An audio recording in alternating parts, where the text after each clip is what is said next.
Hello, this is an advanced video for a friend of mine who asked me last week what are the optimal settings for rendering faster in 293.5. Okay, so I wasn't able to explain every detail, so what I'm going to do here is to record a video for rendering. Okay, I'm not going to be explaining all of these things. Again, I'm doing this for the advanced users. So what you want to do is if you want to work in passes, you want to go to cycles. In my case, I'm working with Cryptomatte, as you should if you're going to render layers. Of course, you're going to mark objects in the materials, and the rest is the juicy stuff. So we got this entire render in 43 seconds. Now let me switch to the Blender 3.1 alpha with the new method of CyclesX to render. I'm going to press F12 and you're going to see this right on the viewport while I'll talk about this configurations in this newer Blender. So what you're seeing here is the light catch being created first, and then there's this second sort of refinement pass that is using, in my case, the settings that we set right here for the samples.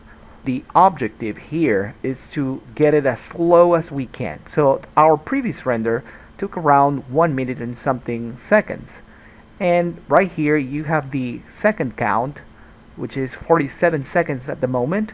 This is taking longer than the previous Blender version, and this is just to demonstrate that whenever you configure things correctly in Blender 3.1, it's going to give you faster results. Now I am applying also post effects, as you can see right here. The post effects are living here in the compositor. I'm not going to go into depth about that, but you can basically mask everything you want using Cryptomatte's IDs. Let's go back to the shader editor, and one of the things that I really want you to get is that transparency and hair are your worst enemies alongside reflections. If you're not using a very glossy materials, the first thing you need to configure here is the light paths. Lower down your total bounces if you're not using that many things to get the light to bounce. Go to 6 for the total. Diffuse, of course, you can get it like this. You can test your own scene in these very low settings and then raise it up. The number of bounces that you get here, the total max bounces that you get off a surface, is determined on these numbers. So if you don't have transmissions for transparency things or foggy things like volume, just leave it out to 0. Transparent in my case was all the way up to 8, and that is only in the case that you want to render glass. But if you don't, then just leave it at 4, probably 3 could do some good. So that's the first thing. Second thing, uncheck reflective and refractive.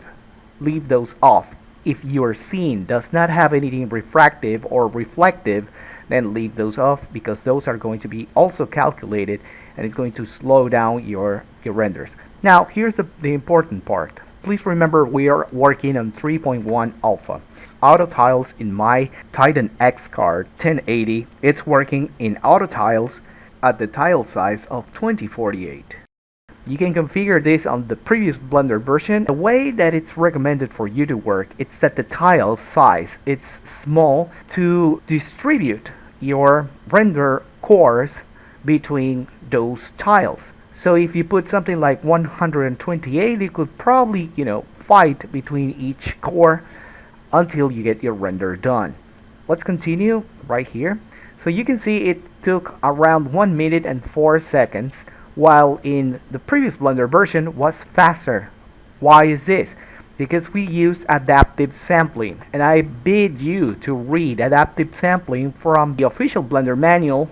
What basically that does is that it's going to search around a pixel value so that it can start calculating how much noise there is around. So I'm using a threshold of 0.4, but I want this minimum samples to start working when the render has gathered around 128 minimum samples. Some of you have this around 1, some of you have around 3. Therefore, you're going to get a very choppy, very nasty effect. Now, let me just show you what I mean. Please bear with me, it's just 43 seconds while we explore this. So you're going to notice that this is really choppy, this is really ugly, this is really a painterly look. It's horrible, and that's because the denoising that I'm using, in this case from the same CUDA course, which is optics, is doing its thing before gathering enough information. That's why the minimum samples here, if you switch them to 128, because my total render samples it's 1024, or I can even lower this. So the minimum samples to gather before applying the denoise, it's going to be 128, which is a good thing. So that's the first thing, that's why you get painterly looks. I hope this helps you. And while that's rendering, let's optimize here. We can see in the newer Blender version 3.1 that we have a noisy render and it's not as optimal as we want. So how is it that the previous version is faster than the newer one when we already published that the newer one was twice as fast? Well, it depends, because again, we have the auto tile set and that is working perfectly. We have already optimized the light paths, and now the last thing, the winning strategy here is going to be the same thing, activating the noise threshold, and of course we're going to activate the optic denoiser. And now we have this option as well for the noise threshold. If you hovered it, it says automatically reduces the number of samples per pixel based on the estimated noise level. What that means is that whenever you see more noise here and less noise here, please work in the area where there is more noise above this level. Okay, so that's what we see here. So if you want lower noise levels, you need to lower this number down. So I'm going to use probably 0.4. And the maximum samples, of course we have a lot of samples, we can lower this down as well, but I just wanted to show you how fast this could get. So we have 1 minute and 4 seconds. I'm going to get it down to 512, and let's see how that goes when I have activated the noise threshold. Again, please, this is not a beginner tutorial, this is not an intermediate tutorial, this is an advanced tutorial. This is someone that is working in his studio. I'm replying directly to him.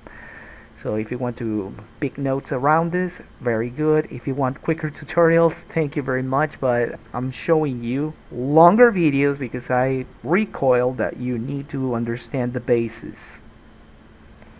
And what is the basis? The basis is that either with a low threshold noise seeker, you're going to get a higher response and quicker response value if you know how to combine the noise threshold and also the denoiser. Because you may argue, sir, but I'm going to lose details here. Yes, you are in some areas if you define the noise threshold to be higher or lower here.